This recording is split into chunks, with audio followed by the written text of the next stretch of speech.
काय नाही काय माहिती पप्पू खाल्लं हा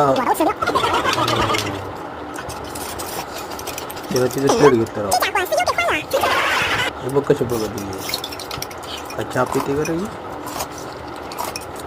चहा पिते काय रे हे काय वे पुंगळे वाटतं पुंगळे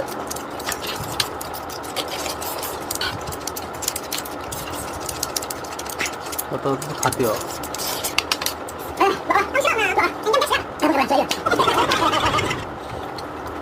झाले का पुढं अरे बाप